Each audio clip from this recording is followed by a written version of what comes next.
Hey everyone, and welcome back to Candid Founders. With me today is Leon. Leon runs Upper Clash, which does really curated events here in the UK for founders, focusing on e-commerce, everything from loyalty, logistics, and how to grow bigger e-commerce businesses. Leon's going to be asking me a lot of questions today on what we kind of frequently get asked from how I would describe more senior and experienced e-commerce brands.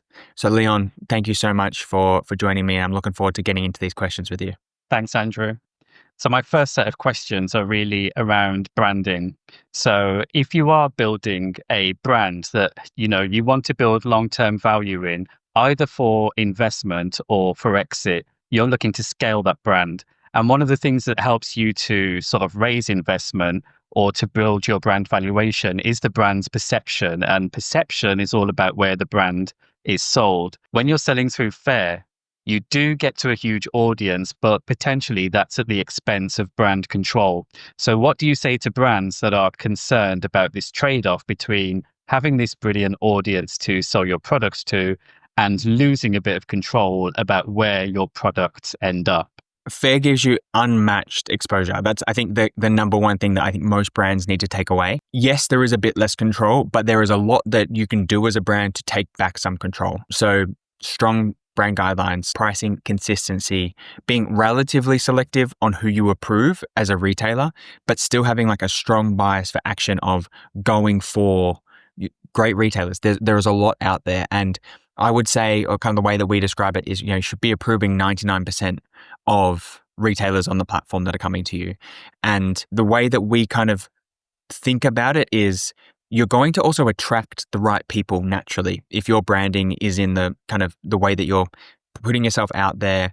For example, on Bear Kind with our sock business where we started, we save animals. And so that doesn't resonate with people that don't save animals. So you're naturally not going to, attract those people. And so you can get a really high level of how many customers or how many retailers you are approving. So you get that exposure whilst also not canceling orders, which would really destroy your algorithm.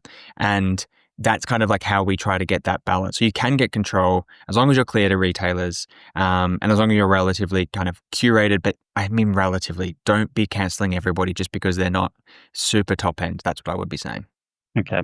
So there's a big impact on your findability if you start to deny certain retailers from purchasing. Yeah, absolutely. It's essentially like the biggest way that you can grow Faire brands. And we see this happen. Also, there's like the cancellation stage at the start of the order process and the relationship process. So if you're canceling people, you're not going to get the 10th, 11th, 20th order from them naturally, of course, because they're just never going to come back. So you lose that. There's also the other side of it, which is if you start to be really selective with the retailers that you're going after a little while and saying, actually, I'm going to say no to some of the people that have already taken me, you'll have seen your Faire marketplace revenue go up and to the right. And then as you start to cancel and stop bringing people, Faire is going to decrease you against other marketplace brands because you're going to start to becoming less attractive for them to be sending new retailers to you. Because why would they? They're getting all of their GMV and then the fees income off the back of that, the commission they get off the back of that. Literally 90% of that is coming from repeat purchases. It's not coming from that first order. So you need to get people in, accept them, and then keep them coming back and make sure that that's through Faire on your brand. So that's kind of how we think about it. And so for your own brand, Bear Kind, obviously you have quite a relaxed approach. So you said it's 99% of people that you would, of retailers that you would accept. And that 1% may be the ones that don't match the values of the brand. But what other examples have you seen of other types of brands and businesses where it does make sense for them to say no to a particular retailer? This is where it becomes, like a really premium type of brand. So let's take one of our clients is a luxury scarves business. They make brilliant, gorgeous cashmere scarves, and they're focused more on, I would kind of call it heritage England, as that kind of expands out. Is the Scottish element to it, which attracts a lot of US buyers, especially in kind of colder environments. And it's super top end. And they're the type of people that will, naturally, they're going to be self-selecting out just from pricing. But then you do get some people from, $2 shops or what have you, where it's clearly not going to work. And that's where you start to get a bit more sensitive on protecting your premium position, I think. And then there's also, I guess, a way of thinking about it is, Faire is a great platform if you're open to most everybody who is going to go after your account. So if someone's coming to you and they're saying, I want to buy your product at £100, $100 for a scarf at wholesale, and then it's retailing for a couple $100, they're probably the person who's going to sell your product. So you don't really need to decline everyone. At least that's kind of the way that we think about it. We would say a bias for trust. And if you have reason to believe in the future that they're not a great fit, then you can cancel it. But again, be selective, So premium is really the number one place. And with your own brand, do you ever see a point where you might change your strategy? Because obviously you sell, as well as selling through Faire, you also have your D2C channel. So do you see a point where actually you might decide we need to be a bit more selective? Yeah, I can't see it. Like, really, I don't know. I mean, if I look at the biggest names in the sock industry, they're in, multiple tens of thousands of dollars, and they're going after a really wide range of everything from clothing boutiques, outdoor stores, and everything in between, department stores. And I just don't see that really happening for us for a long period of time. I mean, these guys have been in the industry for 20 years. We're kind of nipping at their heels in year 8. So I think, we've got still a little while in us to run. So I would still say that we're going to continue to be getting everybody. And that's what we give advice to most of our brands as well, is go for more is better. You've got a great product, just get it in front of more people. For example, in the UK, we're in almost 1,000 retailers across the country, and I've only ever seen my brand in store once when I wasn't expecting it. And that's not because I look at every single village, city, town I go into and find out, hey, where's my stockists? I will go into that town and, I just walked past it. And that's over 8 years, I've only seen one across thousands. So I really do think that brands are thinking about their own brand so much more than anybody else is. And I think that's probably one that just be a bit less precious and go for more sales and exposure. Hold it tight, have clear brand guidelines, know that most people will come to you in the right ways. And that's how we think about it for Bearkind and for clients. And something that's important to growing brands is that repeat purchase. So when you're thinking about the end customer, you want them to buy something from you again. In respect of brand control, that's something you don't really have when you're selling to the end consumer via a retailer, via a marketplace. So how can brands kind of design their packaging in a way with messaging that kind of encourages the end customer that buys the product to maybe check out the brand online independently of the retailer that they've purchased from? So have you seen any examples of effective ways to drive those repeat purchases? I really am like a massive believer in this, and it's what we've actually moved more and more of our, design team. 50% of my team on Candid Founders are actually designers because of how important the visual aspects of everything that you're doing for a brand is and how that goes out to retailers. So there's so many touch points that you can design. Packaging is a great one. Most direct-to-consumer e-commerce brands that are going onto Faire, they are missing the packaging aspects that are suitable for retailers, at least to begin with, and they can rapidly iterate around that, compared to the big guys and girls at the top end of the market who have always been in B2B and everything's got hanging tags. It's not always just meant to be sent out in a shipping box. But they're focusing on a lot of things. So they will go, higher quality in terms of the textures that they're using on the products that are underrated, branded inserts, thank you notes, all of the stuff that you would think you'd want to do if you were a retailer is, how can I sell more? I want postcards, I want point of sale stands. And all of this is really marketing material that you're giving to a retailer, which, to use your words, Leon, is focusing on the branding and making sure that you're putting your branding out there. The way that we kind of describe it to our brands is put your brand out there, but also give retailers the ability to sell your brand in the way that makes sense for you.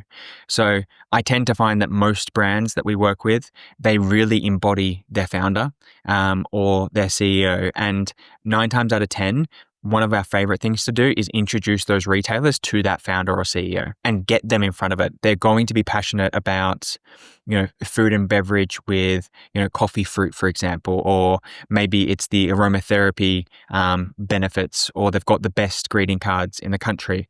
And if you've got a retailer sitting there day in, day out in front of your products, they're going to be thinking about you more than you're thinking about them, I can guarantee you. And if they go, oh, I wonder what what's happening in Andy's life. Actually, I know he just got back from holidays or what have you.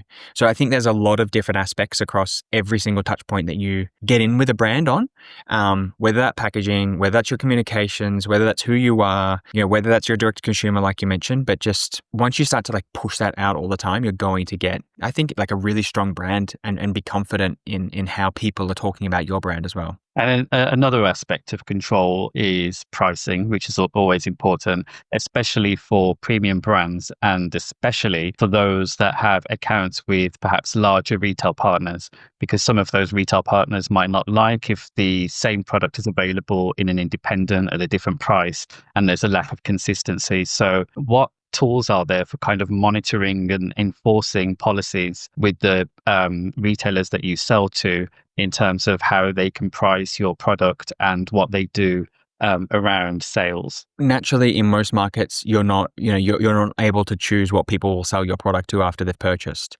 But that doesn't mean that you have to accept them coming back to you all the time. And that's where your control lies. And the way that we think about it, and it depends on the scale of the brand. Everything from get people at the start, let people get out there and start selling your products.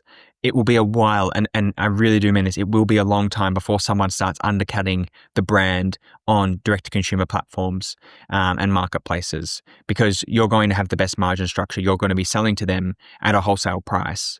And so I wouldn't be too worried about that to begin with. Then kind of the next phase is, let's say you're in a couple hundred retailers, some of which might be selling on marketplaces, and you're worried about that decline. The good news is that you're going to see it before them, probably, and other people that are going to be looking at your brand. You're looking at your brand 100 times a day, every day. And people are going to be showing you, oh, how do you look on Amazon? Your customers are going to be looking for that all the time. And so you naturally have the ability for them to come back to you and tell you how pricing's going. That's the kind of first part. Don't worry. Second part, they will come to you. And then third part, once you start to get at the significant scale where this is really important and you're dealing with thousands of retailers and you'd be worried about them undercutting you all the time, is using automated tracking. There's Price Spider, Google Shopping.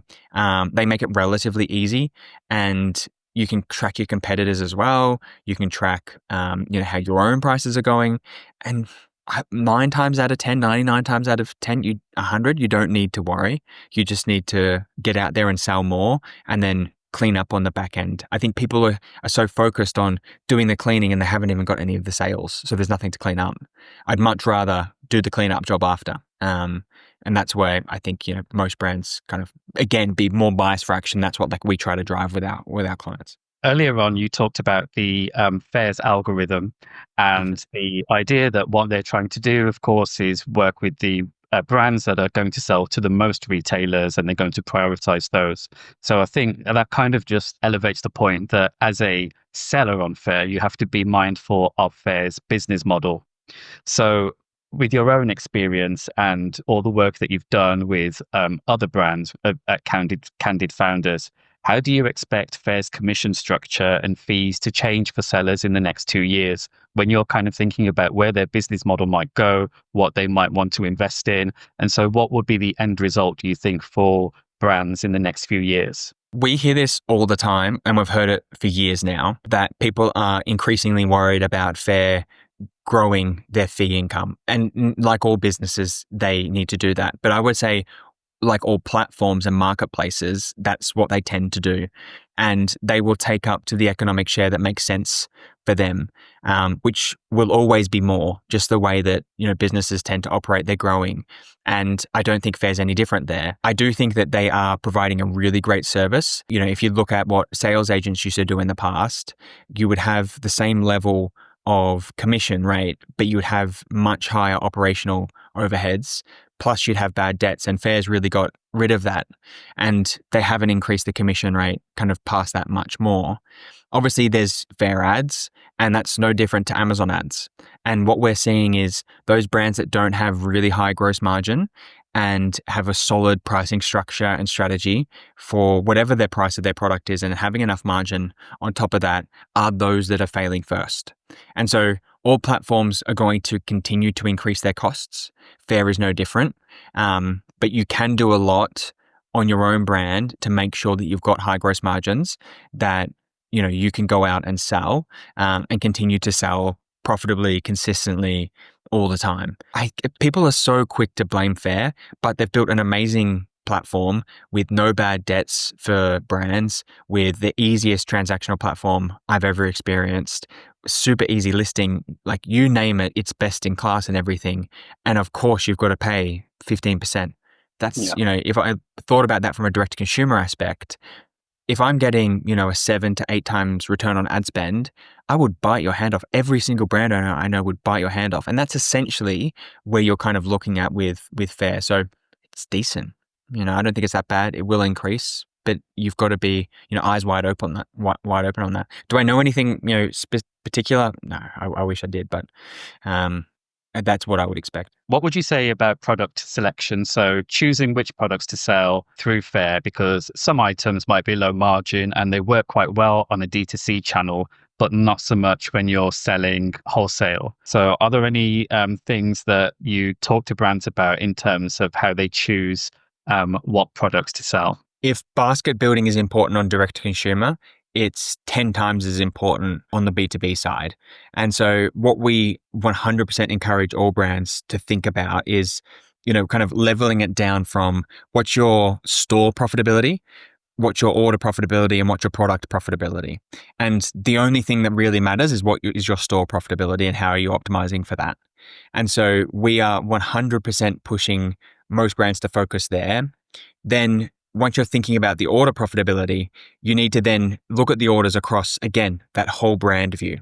Some people are going to focus on some products, some people are going to focus on other ones. What I would say is that all products need to be able to wash their face if you get kind of to that product level. You don't want to be selling, $1 for 75 cents and losing money all the time. You want to be selling $1 for $4 or that kind of, however, Warren Buffett describes it. And that's where I see people going wrong sometimes, is that they go into negative in the hope that they're going to be able to cover more market share. But, if it's not going right at the top level, you can't, at the brand's level, you can't subsidize that, low margin kind of SKUs. So I would say if you've got low margin SKUs, I would 100% encourage you to list the entire range of your business, including the high margin, including the low margin. And if it's really so low and such a large part of your, your business, then I would actually think you're probably, it's not really going to work for you. You probably really need to reconsider your pricing strategy so that your margins are strong enough to be able to accommodate marketing. People obviously want to give good products at a great price, but I think some brands forget that they do need to. There are operational costs, and it's all well and good if you had the best product in the world, but if it's so expensive and there's so many more people getting so many more impressions than you, then it's going to be harder to kind of compete against. Is there a big market on Faire for gifting related products? So perhaps maybe not selling an entire range as individual products, but perhaps maybe bundling in the way that some brands, cosmetics brands in particular, sell on Amazon, where they'll create gift sets rather than individual items. You can do it. The hard part is, I think, the value on wholesale. If I look at most of our brands that we work with, their average order values are going to be middle double digits, high triple digit or low triple digits, but they're probably doing 10 times that amount on an average order value basis for that individual brand. So you're getting that natural bundling effect already. What we see when we add bundles into clients' accounts is that they become quite niche products, because you need someone to like the shampoo, to like the conditioner, to like the gel, whereas they actually might just want, shampoo is probably a bad example for you and I, Leon, I just realized now, but the people that are going for that shampoo, maybe they just go for the shampoo and the conditioner and they don't worry about the body wash. And that's fine because that's what works for their business. And I don't see the kind of added benefit of adding a bundled discount, which really does work on direct to consumer to incentivize. You just don't see that in B2B because people are planning that most businesses are going to have a consistent pricing strategy that you as a retailer don't have to go, oh, well, do I increase this price by 2 times and that price by 3 times? Because I got the discount on the bundle. Just remove that question from them. It's one price. It's consistent all the time. They've got a solid margin. And so that's kind of how we think about bundles. They can work, but I would say it's very limited. What's your view on reacting to competitor changes and discounts? So when you're looking at other comparable products in the same category and those brands are selling for less than you, can a short-term race to the bottom ever be a good idea? Or is it always better to just kind of stick to your pricing and ride it out? I mean, our way of thinking about it is that, in most product-based businesses, there isn't a core advantage around pricing that is going to be unique to an individual business, i.e. everyone should have the same level of pricing power relatively, i.e. everyone should have the same level of their cost of goods if you're focusing on a similar product kind of set. Most people are getting them from the same factories, 9 times out of 10. Obviously, how you kind of think about the different brands that you have out there, whether that's, food and beverage versus dresses, for example, then the brand value starts to come in more and more. But, you can differentiate in other ways. So make sure you've got an amazing brand. Make sure you deliver a super level of service. Make sure you're always there and available for your clients or your retailers. And make sure that they're making enough money. I see so many retailers with a margin structure that looks really healthy for them and terrible for the retailer. And then surprise, surprise, a competitor comes in and offers a reasonable margin for everybody in the trade. And then suddenly the RRP is less for the exact same product. They've got a lower wholesale price. So the retailer is making more money on their margin and the brand is still making, a good amount. I've seen some brands that sell products for 10p or 10 cents and they're selling them for $3, and then suddenly surprise someone comes in there and they sell it for $2 or $1, and people are sitting there, oh, what should I do? Well, you've got a pretty big amount of gross margin to play with. You probably got too greedy. So, if it's a short-term thing and you can't match it, then it's a different story. You probably need to review the business and go back to the brass tacks and to the studs and have a look at what you can improve in the gross margin to be able to, make it so that it's not a short-term kind of piece. The other thing that I would say is retailers are looking to invest in your products. They're not looking to buy your products. So they're going to spend time finding out all of the people in the industry. And if they've already come to you, they probably don't, there's actually a decent amount of cost in their mind to swap. Because they've got retailers, the retailer has clients coming in all the time. They're learning about what's in the store. And so you've got a lot of opportunity to continue to deliver a good level of service to those captured people already. And that's, it's just such a shame. I wouldn't say you do it all the time, but equally, if you feel like it's a race to the bottom, then maybe you need to review your margins. So following on from that, do you think that Faire buyers are influenced by perhaps what you're doing on your own direct-to-consumer and social channels as well? So could that perhaps increase the perceived value of the brand when they're looking at one brand against another on the platform? It's a funny one because we see this come from those people who haven't been in the industry before, particularly private equity and finance, where they see kind of a really clear route to market around a business-to-business product through Faire, and then they neglect everything else in their business because they're thinking, okay, here's the sales that I want to do, and then they suddenly find it hard to make the sale on Faire. Like I said before, people are looking to invest, retailers are looking to invest in products. So don't be surprised if they've gone onto your platform, onto your site, onto your socials to see what you represent, what are the quality of the photography that they can expect as a retailer for them to be able to sell your products. You need to make it as easy as possible for them.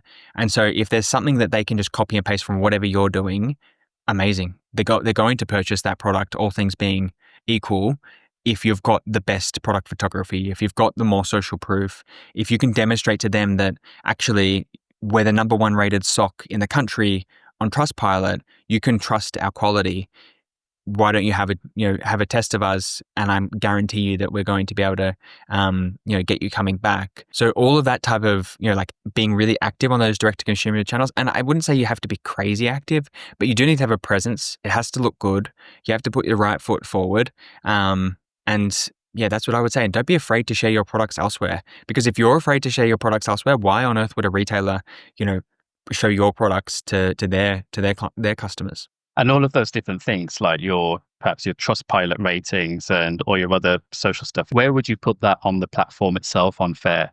Where would you tell a brand to kind of make all of that known? This is one that we've not actually shared much elsewhere, but we whack it in the product photography. People are visual creatures, and the product title and the product description are really buried in comparison to the massive amount of real estate that most platforms dedicate towards imagery.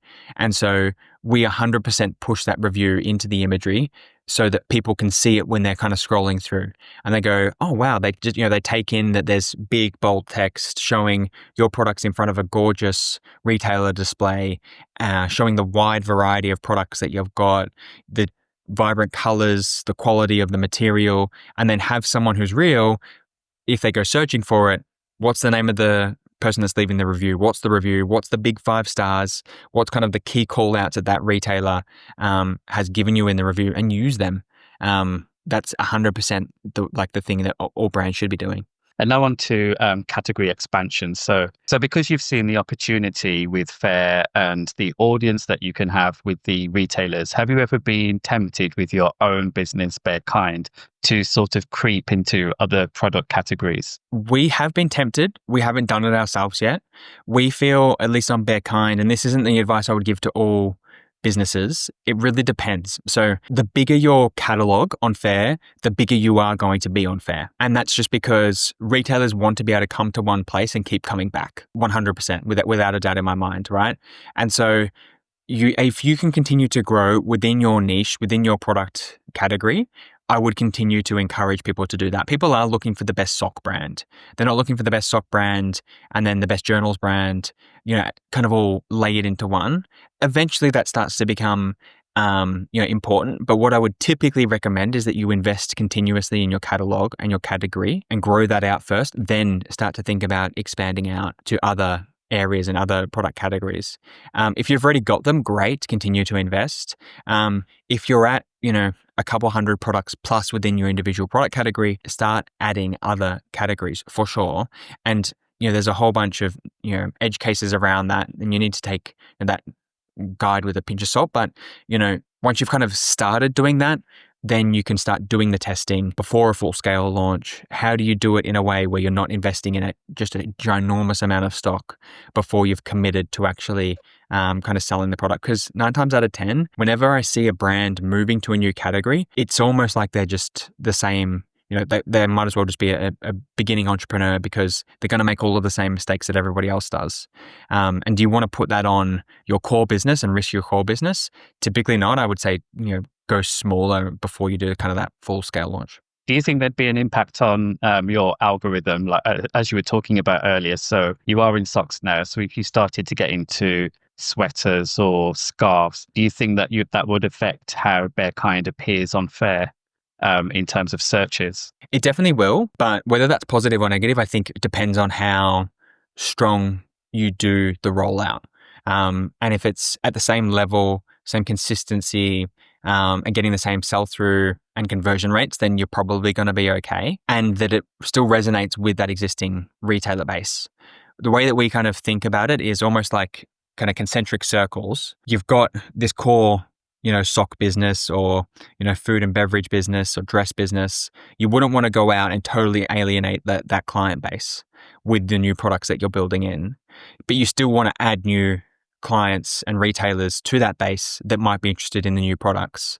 And then they see your old products, but your best selling products, and they keep coming back. So, just make sure you don't alienate people is probably like the best way to think about it.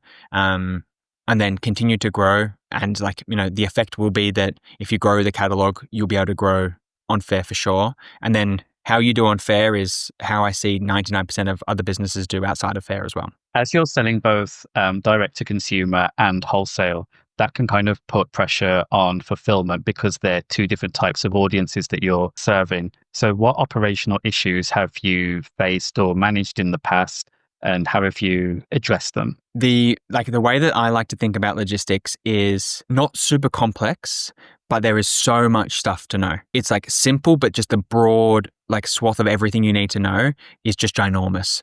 You need to know what happens with each individual carrier across every single corridor, and then how does that work with your picking, packing, and logistics infrastructure. And so the way that I think about it is you want knowledgeable people that have been there, done that, got the t-shirt.